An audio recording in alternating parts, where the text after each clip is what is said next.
to this video. If you don't know me, my name is Emma. I'm a polymer clay artist and a candle maker. Today we're going to be packing an order. I actually have the order right here. It's an axolotl plant. It's going all the way to Texas.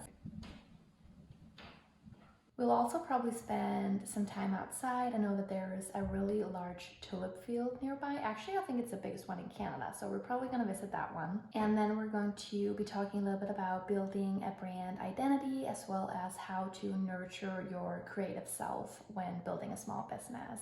Every time I have to sit and work on something, usually when I'm in my little studio space, I'll put a wax melt in my wax melt burner. And this is of course the wax melt that I'm making myself in my small business. This is the wildflower and amber scent. It's called Love because I launched it around Mother's Day. This is honestly one of my favorite scents. It's very like calming and floral, and it just makes me really happy when I'm using this.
This is the part of the video where we're going to talk a little bit about building a brand identity, why that's important, as well as how to nurture your creativity in your everyday life. So, why is building a brand identity important, and how do you even do that? It's more than just choosing pretty colors and the logo that represents your business. It's about creating a meaningful bond with your followers and having them notice you in the sea of other creators. Choosing the right brand identity is what reflects who you are and what your small business stands for. And it's a really important part of creating a small business. When building a brand identity, there are a few things I believe you have to keep in mind. First of all, you have to keep it simple and authentic. As I mentioned before, our brand identity is what represents you and your business, which means you have to stick to colors, fonts, designs that feels true to your brand and what that represents. I think that authenticity is the key to building a sustainable, thriving brand. And it's honestly something I've struggled a little bit with. I always get these new ideas that I want to incorporate into my business. I want to change the colors, I want to change the logo and all of that. And I think that's totally fine in the beginning of your business. But as soon as you're growing a business, you have to make sure that people recognize you, and they're not going to recognize you if you keep switching up your logo and whatever. But as soon as your business starts to grow, I would definitely recommend sticking to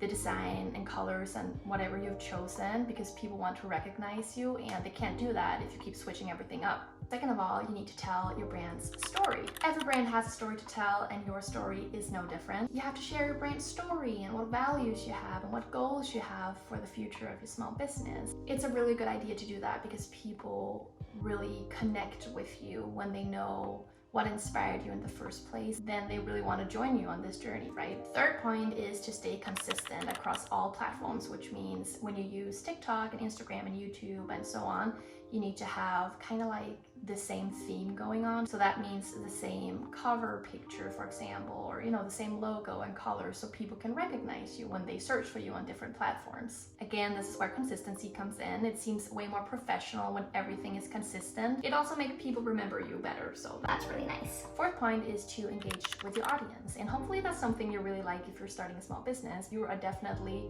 gonna get the most attention on social media. So for example, I have TikTok, Instagram, and now YouTube. And as I've mentioned in a previous video, I think that's a lot to handle. I probably should just have started out with YouTube and maybe TikTok, but having 3 platforms at the same time is a lot, and it makes it really hard to stay consistent and engage with everybody. I've kind of neglected my Instagram a little bit, but I think one of the most fun parts about having a business is to get to socialize and connect with the people who support you and who really likes what you're doing. It's like having virtual friends. I really love that, and I have such a supportive, cute community that really just makes me want to go even further with my business, and I'm really grateful for that. The last point I want to make is to evolve and grow when talking about building a brand identity. Just like a flower blooms over time, your business will definitely continue to grow and evolve if you take care of it. You have to embrace change and experiment with new ideas, and don't be afraid to take a leap of faith every once in a while. I think that's really what makes businesses grow in the long run. This is really the time to experiment and find out what you like doing in your small business. Okay, so now let's talk about how to stay creative when building a small business, how to not burn out. Nurturing your creativity is very important, especially if you're a creative person like me, or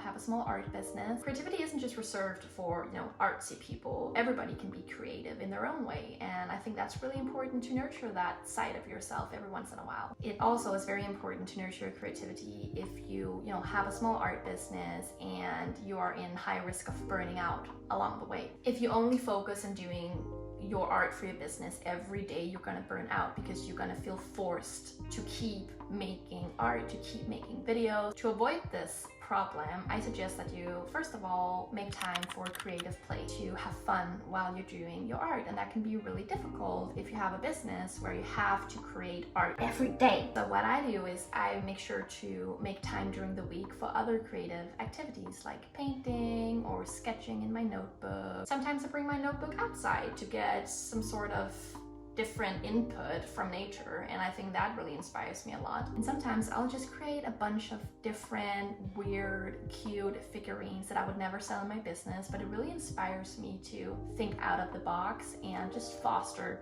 the creativity that sometimes burns out when you're really stressed. The second thing I can really recommend is to find inspiration in nature. If you're a little bit like me, you love to be outside. When I feel burned out, I love to go on walks and maybe just sit on a bench or bring a blanket somewhere and just doodle in my sketchbook or listen to a podcast or read a book. It is scientifically proven that nature really heals you, especially if you're stressed. Just sitting and listening to the birds and the wind and the trees and all of that really heals me, and it might heal you. It can also really spark your creativity, so try it out. The third thing that I think some of you guys can really relate to is to surround yourself with a really comfortable nice atmosphere. I always feel more inspired to create art when I feel really nice and cozy and comfortable in the space I'm working in. So what that looks like for me is to always put on a little bit of soft music in the background. I like to listen to lo-fi. I light a scented candle, I put on some comfy clothes, I make myself a cup of tea or coffee, and then I just create. And I feel like my creativity is flowing a lot more when I'm in a comfortable headspace, and that might help for you as well because you feel less stressed, right? The fourth thing that I think is really important is to embrace the imperfections. I think you have to remember that being creative isn't about being perfect, it's about embracing their imperfections and learn from that. I'm such a perfectionist, so this is really hard for me, but actually I created my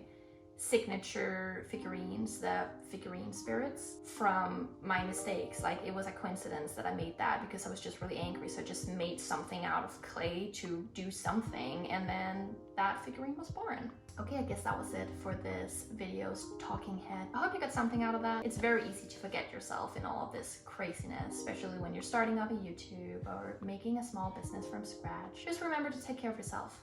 You have to promise that. And that marks the end of this video. If you found it helpful or enjoyed it in any way, please leave a thumbs up. It really does help me a lot. And maybe even subscribe. I'm completely blown away that I already have achieved 170 subscribers. I'm really grateful for every one of you and that you want to be a part of my little community. So thank you so much for that. I'm thinking about structuring my videos a little bit different in the future. I think that I might want to make little studio vlogs and small business vlogs, polymer clay vlogs, and then separately make like weekly, a day in my life kind of vlogs, if that makes sense. I really want to do both, and I really enjoy to make both kinds of videos, so I hope you will enjoy that as well. Anyways, I guess that's it. I hope to see you in the next video. Bye!